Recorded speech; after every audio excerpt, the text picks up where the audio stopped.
வணக்கம் நேயர்களே, ஃபீபாவின் இன்றைய காலை தியானத்திற்காக உங்களை அன்புடன் வரவேற்கிறேன். கிறிஸ்துவுக்குள் அன்பான ஃபீபா நேயர்களுக்கு என் அன்பின் வாழ்த்துக்கள். இந்த நாளிலுமாய் நாம் மற்றொரு கோணத்திலே தேவ வசனத்தை நாம் பார்க்க இருக்கின்றோம். வேத வசனம் இவ்விதமாக சொல்லுகின்றது, தன்னுடைய வேலையிலே ஜாக்கிரதையாய் இருக்கிறவனை கண்டாயானால் அவன் நீசருக்கு முன்பாக நிற்காமல் ராஜாக்களுக்கு முன்பாக நிற்பான். நம்முடைய வேலை ஸ்தலங்களிலே கர்த்தர் நமக்கு கொடுத்துள்ள பொறுப்புகளிலே நாம் ஜாக்கிரதை உள்ளவர்களாக, அதில் அந்த கடமை உணர்வோடு நாம் வாழ்கின்றவர்களாக இருப்போம் என்று சொன்னால், நாம் உலக மக்களுக்கு முன்பாக நாம் நிற்க மாட்டோம், ராஜாக்களுக்கு முன்பாக நிற்போம் என்று சொல்லி வேதம் சொல்கிறது. ராஜாக்களுக்கு முன்பாக நிற்போம் என்று சொன்னால் நம்முடைய வாழ்விலே உயர்வுகள் இருக்கும், நாம் டாப்பர்ஸாக விளங்க முடியும். எனவே இதை வேதம் அதிகமாக சொல்கின்றது.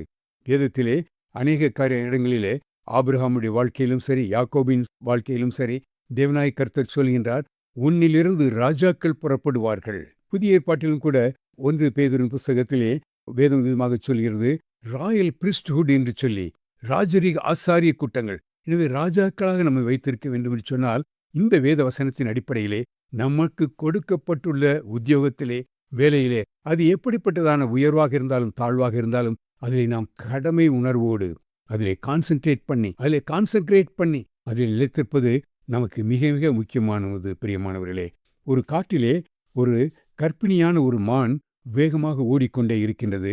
ஏனென்றால் அது தன்னுடைய குட்டிகளை ஈணுவதற்காக ஒரு இடத்தை பாதுகாத்து பார்ப்பதற்காக ஓடிக்கொண்டிருக்கிறது.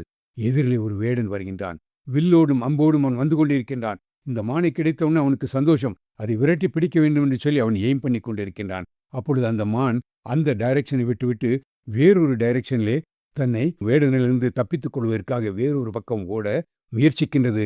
அந்த எதிரிலே ஒரு சிங்கம் காத்து கொண்டிருக்கிறது. இந்த தனக்கு ஒரு நல்ல ஒரு இறை கிடைத்து விட்டது என்று சொல்லி இந்த மானை நோக்கி வேகமாக வந்து கொண்டிருக்கின்றது.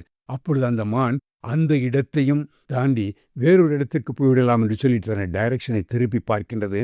அந்த அடர்ந்த காட்டு பகுதியில் ஒரு திடீரென்று காட்டு தீ வந்துவிட்டது. அந்த சைட்லையும் அது போக முடியல. நாலா பக்கமும் அதற்கு எதிர்ப்புகள். ஒன்றும் தப்பித்துக் கொள்வதற்கு வழியில்லாத ஒரு சூழ்நிலையிலே அந்த மான் இருக்கின்ற வேளையிலே அந்த மான் உள்ளத்திலே ஒரு காரியம் உருவாகிறது. என்னை சிருஷ்டித்த தேவன் எனக்கு கொடுக்கப்பட்டுள்ள இந்த கடமை, இந்த உத்தியோகம் என்ன? இப்பொழுது நான் குட்டிகளை ஈன வேண்டும். கம் வாட் மே, சூழ்நிலைகள் எப்படி இருந்தாலும் சரி, இந்த மரத்தடியிலே நான் போய் உட்கார்ந்து நான் இப்பொழுது குட்டிகளை ஈனப் போகின்றேன் என்று சொல்லி அது குட்டிகளை ஈன ஆரம்பிக்கின்றது. அப்பொழுது அந்த வேடன் அதை பார்த்து கொண்டு இந்த வேடன் உள்ளத்திலே, இப்படிப்பட்டதான ஒரு மானை நான் வேட்டையாட வந்தேன் என்று சொல்லிவிட்டு அவன் குறியை திருப்புகின்றான். அந்த பக்கம் இருந்து அவனுடைய வில்லை வேறொரு பக்கம் திருப்புகின்றான். அது நேரடியாக போய் அந்த சிங்கத்தின் மேல் பாய்ந்து விடுகின்றது. இந்த மானை எப்படியாயிலும் கொன்று அதை இந்த நாளில் தனக்கு ஒரு நல்ல ஒரு இரையாக்கிக் கொள்ள வேண்டும் என்று சொல்லி காத்திருந்த சிங்கம் அங்கே மடிந்து விடுகிறது. அந்த வேட்டைக்காரன் மனம் திரும்புகின்றான். சிங்கம் அது கொல்லப்படுகின்றது. இன்னொரு பக்கத்திலே அங்கே கொழுந்து விட்டு எரிந்து கொண்டிருக்கிறான் நெருப்பு. திடீரென்று ஒரு காட்டு மழை பெய்கிறது. பயங்கரமான ஒரு மழை, காட்டு வெள்ளம் ஓடி வருகின்றது. அந்த இடம் முழுவதும் கம்ப்ளீட்டாக அந்த தீ முழுவதும் அணைக்கப்படுகின்றது. இப்பொழுது அந்த மானானது அமைதியாக தன்னுடைய மரத்தின் கீழே உட்கார்ந்து கொண்டு தன்னுடைய கடமையிலே ஆற்றுகின்றது. அதுக்கு முக்கியமான ஒரு காரியம் இதுவாக இருக்கிறது. கம் வாட் மே, என்ன வந்தாலும் சரி, கர்த்தர் என்னை வைத்திருக்கின்ற இடத்திலே என்னுடைய கடமையை நிறைவேற்ற வேண்டும் என்று சொல்லி, நம்முடைய வாழ்க்கையிலும் கர்த்தர் நமக்கு சிறிய உத்தியோகமோ பெரிய உத்தியோகமோ ஏதாவது ஒரு இடத்திலே கர்த்தர் நம்மை வைத்திருக்கின்ற வேளையிலே அங்கும் இங்கும் உள்ள திரட்டுகள், எதிர்ப்புகள் எல்லாவற்றையும் பார்த்து நாம் மனம் தளர்ந்து விடாதபடிக்கு தொடர்ந்து நமக்கு நியமித்துள்ள ஓட்டத்திலே பொறுமையாய் ஓட கடவோம். கர்த்தர் நமக்கு ஒரு ஓட்டத்தை வைத்திருக்கின்றார். அந்த ஓட்டத்திலே பொறுமையாக அங்கும் இங்கும் பார்க்காதபடிக்கு கிறிஸ்துவை நோக்கி, நமக்காக ஜீவன் தந்த தேவனை நோக்கி நாம் நம்முடைய கடமையை செலுத்தும் பொழுது கர்த்தர் நம்மை ஏற்ற வழியிலே உயர்த்த வல்லவராக இருக்கின்றார். இந்த நாளிலே தேவசனத்தை கேட்டுக்கொண்டிருக்கிறதான உங்களுடைய வாழ்க்கையிலே பல்வேறு விதமான எதிர்ப்புகள், பல்வேறு விதமான சூழ்நிலையின் மத்தியிலே நீங்கள் வாழலாம். ஆனால் ஒன்றை மாத்திரம் தெரிந்து கொள்வோம், விசுவாசத்தை துவக்கின்றவரும் முடிக்கின்றவருமாகிய கிறிஸ்து இயேசுவை நோக்கி நமக்கு நியமித்துள்ள ஓட்டத்தில் பொறுமையாய் ஓடுவதற்காக நம்மை ஒரு அர்ப்பணிப்போடு நாம் கடந்து செல்வோம். கர்த்தர் நம்முடைய வாழ்க்கையிலே உயர்வுகளை, ஆசீர்வாதங்களை, நன்மைகளை, பாதுகாவலை தந்து நம்மை வழிநடத்த வல்லவராயிருக்கின்றார். கர்த்தருக்கே மகிமை உண்டாவதாக. ஆமேன்.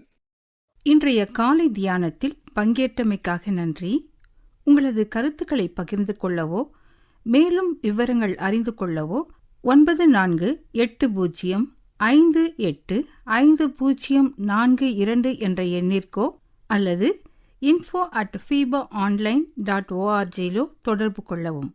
தேவன் தாமே உங்களை ஆசீர்வதிப்பாராக. ஆமேன்.